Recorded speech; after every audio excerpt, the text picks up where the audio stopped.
baby, listen to me speaking. No matter what, just let it go.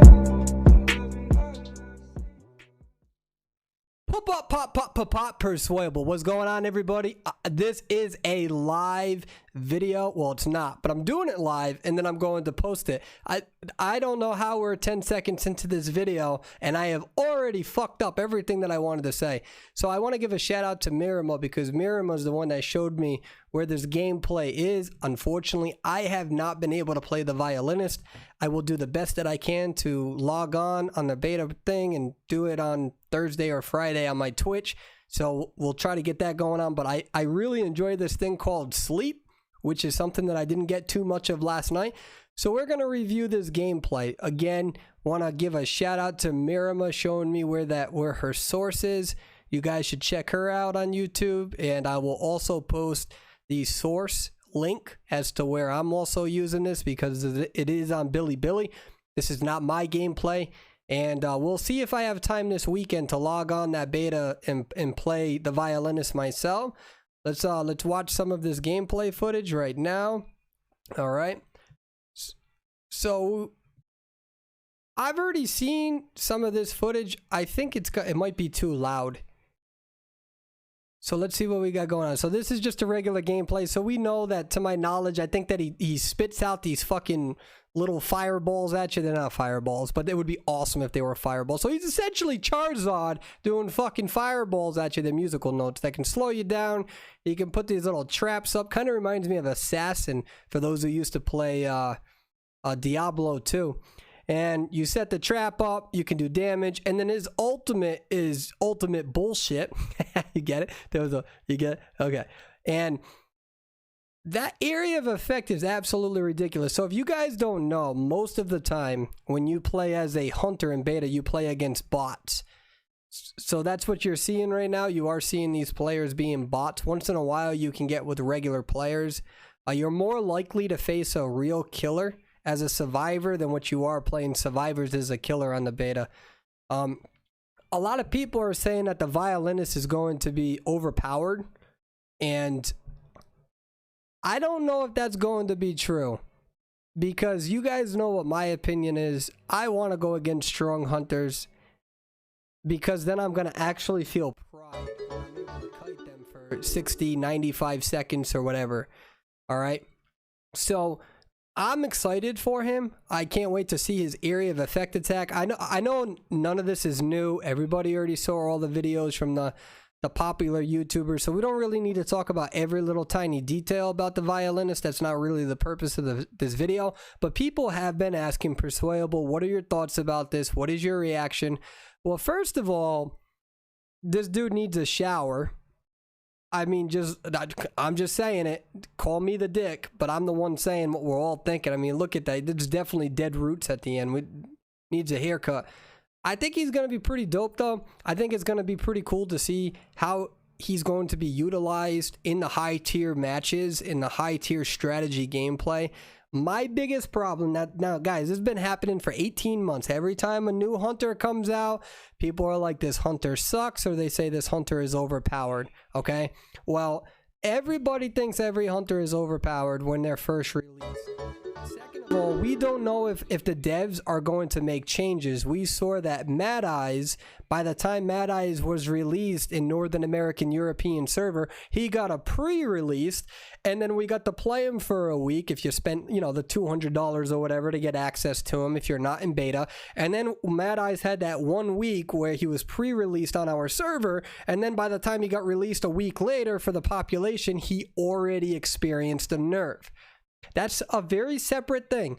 Somebody can get nerfed in beta, then a character can get pre-released, and then the character can get nerfed after pre-release before regular release, and then the hunter can be released without any buffs or nerfs and then get nerfed or buffed after the release. However, usually we see nerfs before we see buffs, but that's not always historically true, because there are some hunters that do eventually end up getting buffed. The problem is that when you look at any of this beta gameplay, I'm a beta player, I have access to this test server, you are facing a lot of bots. You're facing a lot of bots, so you're going to say, he got hit by the bus. a lot of players will say, okay, this character's overpowered, etc., etc. But when you go against some of the best players, are they going to find a way to be able to kite you? And that's going to be a very important point. Now, my gut instinct is, yeah, this killer looks powerful as fuck. As a game player, as a player that plays Survivor, as somebody that likes to stomp on booty, when I play these sorts of games, or at least try to, that's something that gets, I did the wrong one. That's something that gets me excited. Okay? So I don't necessarily want this person immediately nerfed. I don't want this person immediately nerfed. I want to experience this. I want to go against this hunter. I want to go against a good hunter. So when I come out with YouTube footage of me spanking some booty holes, right? People will be like, wow, he's playing good. But if you kite good against a shitty hunter, there's no validation in it. I feel like people are lowering the bar for themselves. So here's what I think. Let this character get released. Let's play against this character. I mean, we said that Dream Witch was awful, and look how great she was. We said Mad Eyes was not that great. Look how many nerfs that he got. So you gotta be careful about these pre-releases, right? You gotta be careful about the releases as well, because you're not giving yourself any potential to actually be able to kite this character. Does he look strong? Does he look like he's a pain in the ass? Absolutely. But as a competitor, as somebody that likes it, that's what I want to go against. I don't want a fucking participation trophy. Give me these strong hunters, and then after a month, if I'm pulling my hair out, then sure, we can look at balance issues, but I don't want it to happen right away. I don't want it to happen right away. I want this competition. That's my attitude. That's my behavior. That's my personality. I want to go against these good hunters, and I want to be able to stomp them, man. The Cypher Russian is a very real thing in this game. It's not like Dead by Daylight Mobile where people are leaving the hooks or the chairs. You know, you have one session to cut. You got Perfumer that can absorb a ridiculous amount of shots. You got the Gravedigger that can do his own thing. You got Mercenary that uses brain dead elbow pads in the beginning and can also absorb 2 hits and still be alive. I mean, it's crazy. You have a lot of survivors that can just absolutely harass the hunter. And yeah, I think that if the game is going to be built on a fast-paced game, then you need hunters that can kill you in a very fast manner. All right? That's the style of it. If people aren't kiting this guy for 60 to 90 seconds, they're going to go and bitch. Well, the game doesn't revolve around only how long you can kite a hunter. It revolves around your teamwork. It revolves around your team strategies. There are plenty of survivors that may be able to counter him very well. So that's my stance. I hope he doesn't get nerfed. Bring him out exactly how he is. Let it be a pain in the ass. Let us problem solve. And if as a collective group we think, hey, I don't think that this hunter is fair, then sure, make the adjustments afterwards. But people already saying that he's going to be OP and stuff, I just feel like you're quitting before you're starting. Now he can be. There's a good chance that he can be, but I want him. Let's go. Let's do it. That area of attack, though, man, looks like a pain in the ass. That area of attack looks like the area of effect, whatever, looks like a pain in the ass. So we'll see. We'll see how this all works out. I can't wait to play him. I'll try to play him this weekend. So those are my thoughts about the Violinist. You guys can disagree or you can agree. That's perfectly fine. He does look like a pain in the ass, though. And I'm looking forward to that. I'm looking forward to that until I get frustrated. But all of this whole like quitting before you actually give yourself a shot, excuse me, I think it's nonsense.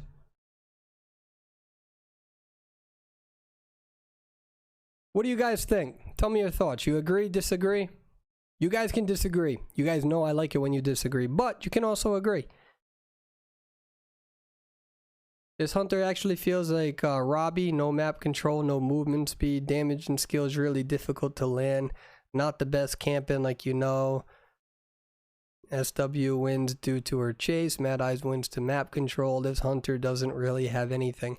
This hunter can set traps, though, on popular looping areas and force you to come back. But the thing is that certain survivors are still going to be able to adapt to that. Your prospector is going to adapt to it. Enchantress can adapt to it in her own way.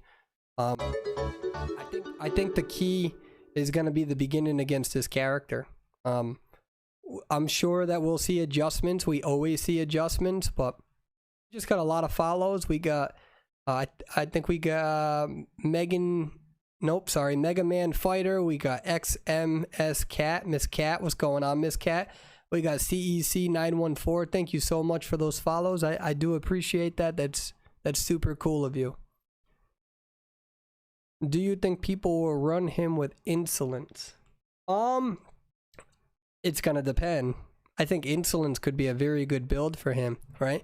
You don't really need to build north for him.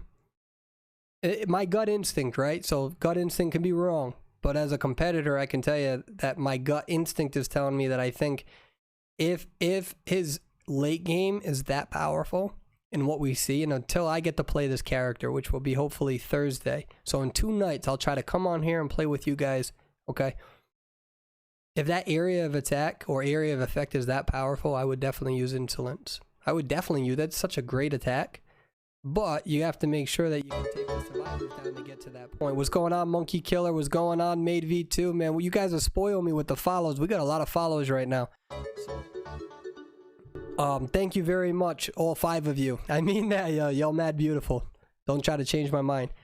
So if the area of effect is not changed, I could totally see myself going insolent. I wouldn't even worry about building north. There's no reason to build north because you have a trap that you don't have to worry about taking pallets down if you set them up correctly, which I think a lot of hunters will be able to do. Now, the question is that if you build insolence, you got to choose between detention and the other perks that you have. And on the big maps, that means that he's going to be at a very big disadvantage because at the big maps, it's going to be easier to transition kite him. So it's in my humble opinion that going against this character, I actually think that he's going to excel on the small maps, and I think he's going to get his ass kicked on the big maps. That's my opinion. The big maps have a lot of layers to them, a lot of areas to drop down, more difficult for him to hit the skill. You put him on a map like Arms Factory, I think he's going to be scary as fuck. You put him on a map like Lakeside, I'm just going to transition kite the fuck out of you. So, I mean, that's how it's going to work. I also use Perfumer, so you hit me with that trap, I'll just perfume it. I don't care. I think he's going to be more of a map relative character as well. Beta on Thursday. I'll try to live feed that as well. It's going to be a little late. That's a little late. That would be in a proc. Or can he set traps and then he can shoot his little musical balls?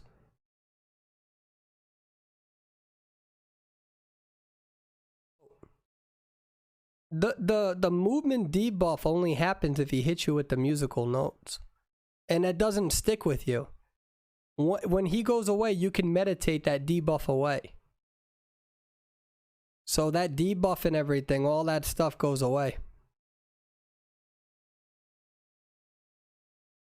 There is tunneling. There is tunneling, that is true. That's a very real thing. Hey! Hope you guys liked the video. This is one of my first Identity 5 videos coming back. Tell me what your thoughts are, especially about his huge, enormous musical balls. And tell me what your thoughts are. I'd appreciate them. Make sure you check me on Twitch. That's where we play all the time. We play at customs, 2 versus 8 all the time. Let's have fun, get naked, wiggle your chicken nuggets. Have a good one, guys.